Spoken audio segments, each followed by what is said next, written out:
Hey guys, welcome to the channel. Today we are doing an installation on the Triumph Bonneville T100.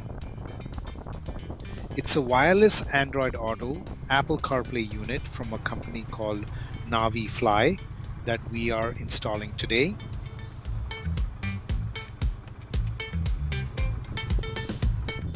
This unit is from AliExpress, and as you can see, it is a very comprehensive unit.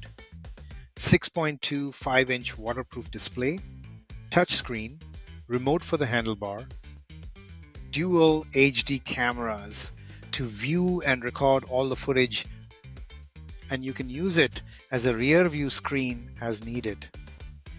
Plus, there is tire pressure monitoring and many more. All right, let's see what all comes in the package.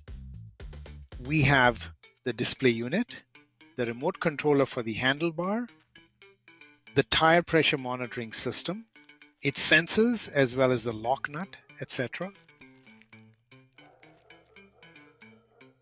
The front and rear cameras and the mount to fix the display to the handlebar.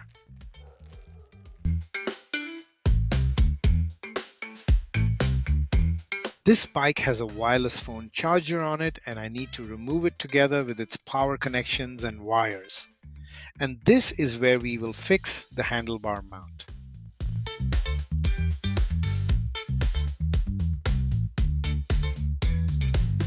There is also a GPS tracker installed on this bike. As you see, the power wires given to those things are so messy. I will tidy it up when we are installing the new unit.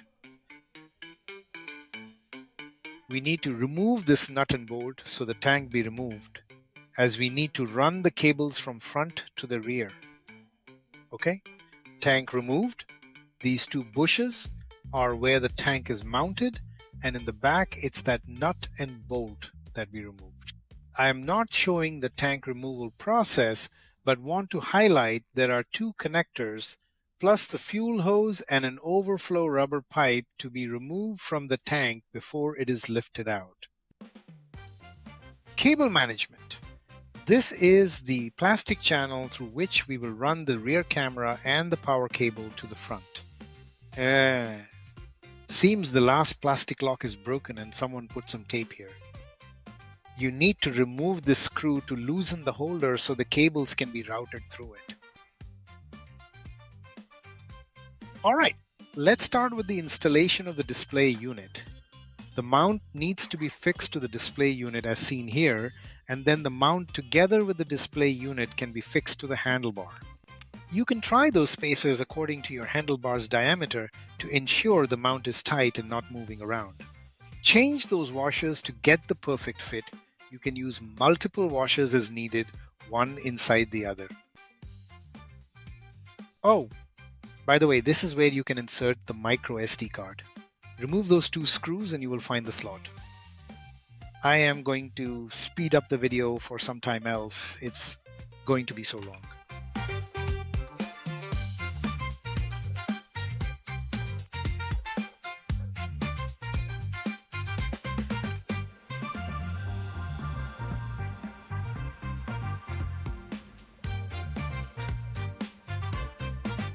By the way, once you finalize the mount position, it is good to have some blue Loctite on the screws.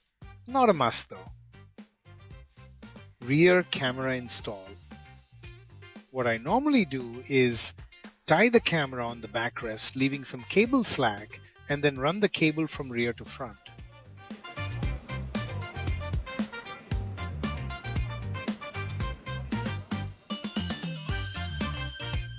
Channel the cable under rear backrest and then next to the battery compartment and through the plastic channel all the way to the front. Do the same for the power cable, leaving some slack at the battery end.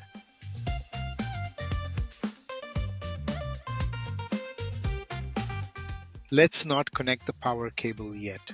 We will do that later. Okay, now let's move to the installation of the remote control on the handlebar. You can either install on the left side or on the right side according to your preference and usage pattern. I recommend the left side as the right hand is mostly on the accelerator. The remote control comes with some rubber bushes which can be placed in between the remote and the handlebar, basically to give a tight fitment. For the T100 at this location, I had to cut one of the rubber bushes into half so that it suits the handlebar's diameter perfectly. I suggest you try it first and then cut the length of the rubber bush as needed. You can also use some electrical tape to thicken the location in the handlebar for a more tight fit if needed. Now, let's fix the rear camera on the bike. I'm fixing it right behind the brake light on this black plastic piece. It's a curved area, so we need to curve the camera mount to match it. The mount of the camera is flexible metal, and you can curve it by bending both ends while placing the middle part on something strong. The best is the rear grab handle. You may want to do this bit by bit, checking the curve to ensure it is perfectly aligned.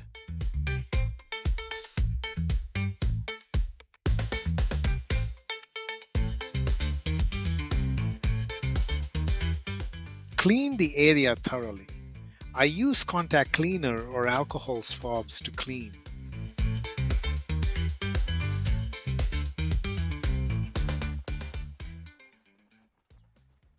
Here is something that I do differently. I don't use the 3M stickers or the screws that come with the unit to fix the cameras. I use something known as grip tape.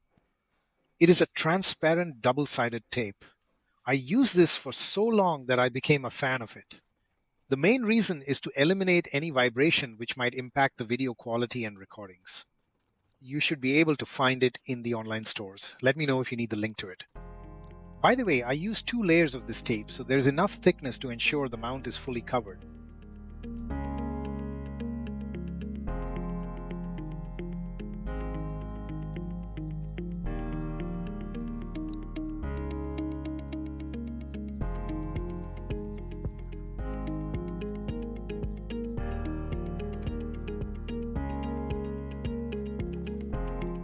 Now align the center position and stick the camera. The adjustment of the camera angle sideways, up or down, can be done later. For now, just ensure it is pasted, aligning to the middle.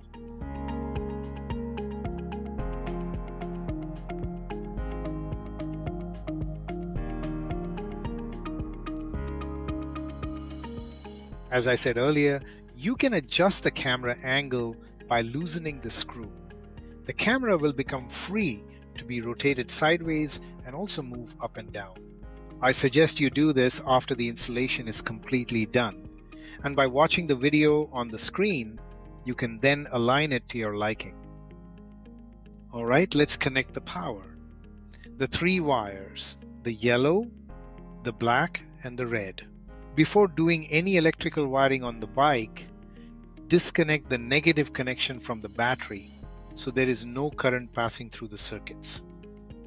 This bike has a GPS tracker already connected to one of the fuses, so I'm using a posi-tap connector to wire the unit's accessory line, that is the red wire, to the existing wire of the GPS tracker.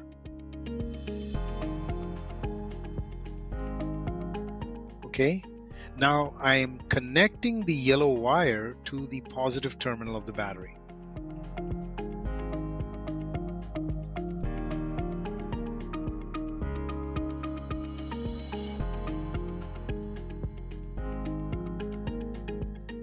And then followed by the black wire to the negative terminal of the battery, together reconnecting the bike's main negative wire to the battery terminal. Let's look at it again. The black wire to the negative terminal, the yellow wire to the positive terminal.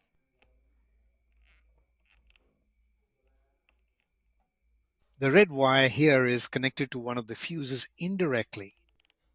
Now, if the GPS tracker was not there, and if the connection was not there from the fuse, I would have connected the red wire, that is the unit's ACC wire, to this yellow wire in the bike, which is the wire powering the USB port of the bike.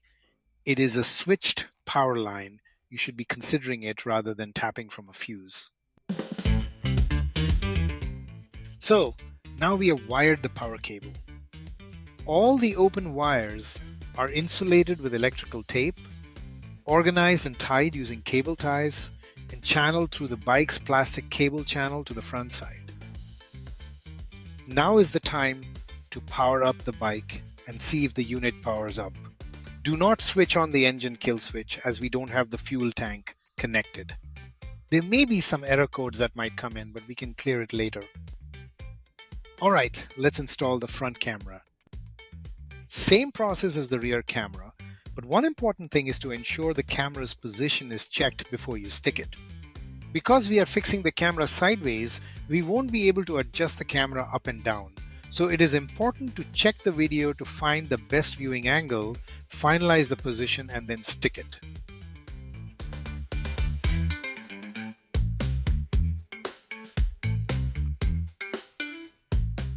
Okay, so now we need to get all the 8 cable ends to this location. The 4 ends from the display unit and the other 4 ends, that is from the rear camera, the power cable, the front camera, and the remote controller. What we need is to have all these 8 cable connectors inside the headlight housing.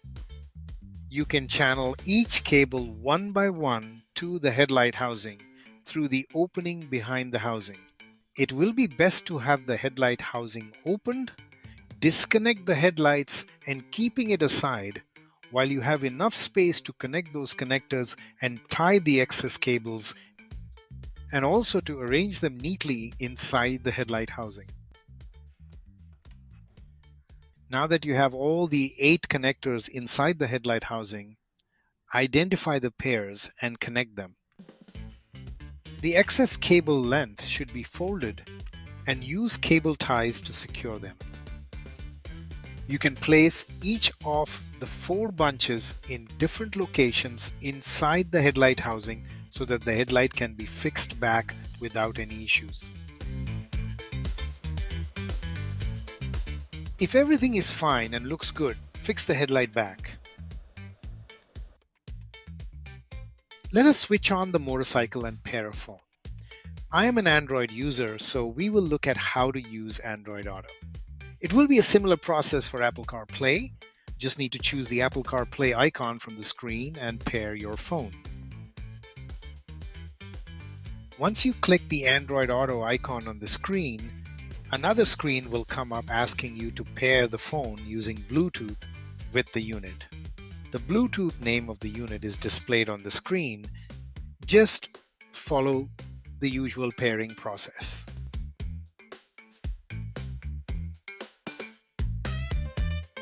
Once paired, the Android Auto will ask for a few permissions on the phone. Allow those permissions. Once this is done, your phone will automatically get connected to Android Auto going forward. Not going through the functions and features of the unit now, you can easily find the details in the owner's manual.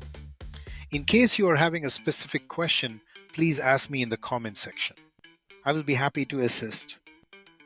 Pairing the tire pressure monitoring sensors. Normally the sensors come pre-paired, so you just need to install the sensors on the tires and the unit will start displaying the pressure. Just in case if the sensors are not paired, go to the sensor binding mode by clicking the binding icon and enter the 6-digit code printed on the sensor. Alright, let's install the sensors on the tire. Screw in the security nut to the valve all the way possible. Then screw in the sensor to the valve. Just finger tighten the sensor till you feel it is tight. Now rotate the security nut counter clockwise until it comes up and locks onto the sensor. Do not over tighten. In future, in case if you want to remove the sensors, first rotate the security nut clockwise so it will move away from the sensor and then the sensor can be removed. And that wraps up our installation video. If you found this video helpful, don't forget to give it a thumbs up and subscribe to the channel for more how-tos, upgrades, and install tips. Thank you for watching a video from Mods and Rides.